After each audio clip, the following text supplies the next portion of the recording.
Welcome back to another video. Today I'm going to teach you the Erdnase colour change. This is what it looks like.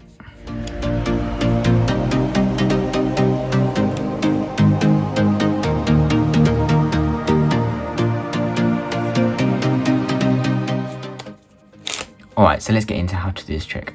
This trick starts off with a double lift. Now you can check our first video for the tutorial on how to do double lift. We've got a couple ways to do it, and like we did say, it is probably one of the most important tricks for a magician to learn, as it is the origin of most magic tricks.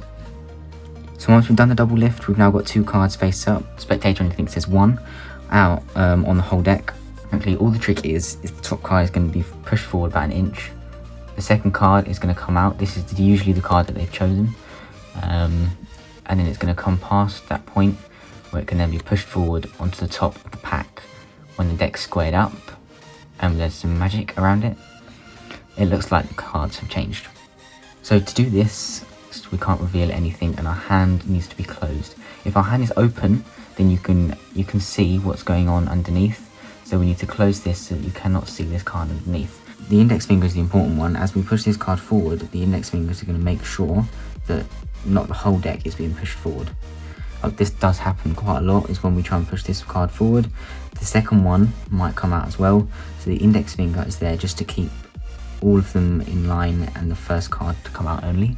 Once we push that out and move our index finger, we're going to push it out an inch. The further you push it out, the more revealing it looks. It looks a bit more obvious the further you push the card out, so we're only going to keep it about half an inch away from the pack. All we need is enough to reveal this bottom card so that the base of our other hand can make contact and pull it back. Another thing to keep in mind is that when we push this card back, we're not bending it. If we bend it, you'll hear a click. And that's what we don't want. That is very obvious to the spectator as to what we're doing. So we just need to put no pressure on this bottom card, just enough pressure to lift it out. And then as soon as it's past that point, it can then be pushed down ever so slightly so that it goes on top of the card. We push this card forward, the base of our thumb has come in contact with this second card, is pulling it out. We're not going to put any pressure on it, just so it comes out without a sound. And then as soon as it's passed, we can then push it back forward onto the other cards. Now our index finger comes into play again. We're going to use this index finger to push the cards square with the deck so that when we remove our hand, it looks like the cards have just changed and there's not actually in fact two cards there. So at speed, this is what it looks like again. We're going to push this card forward. The base of our hand is going to pull the other card back while keeping it covered up. Our index finger is then going to square the deck up and then keep the other hand and then keep the other card from being shown. There are a couple ways to reveal this trick. So once we push the card back and we're bringing it over the top, you can just push it straight forward, move your hand away.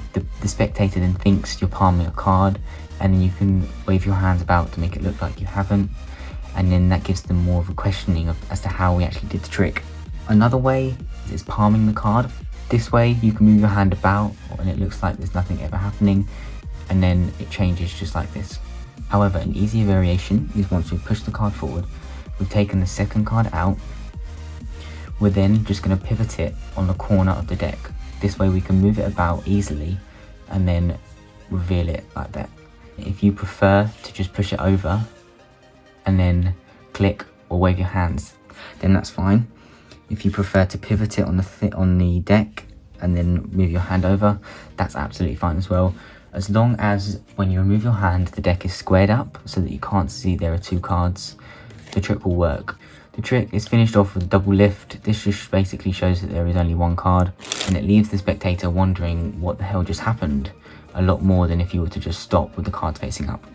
So if you like this trick, if you want to give it a go yourself, leave a like down below. Comment any other ideas, any flourishes, any shuffles, any tricks you want us to teach you, and we'll happily bring a tutorial out for them. Make sure to subscribe and stay tuned for the next video.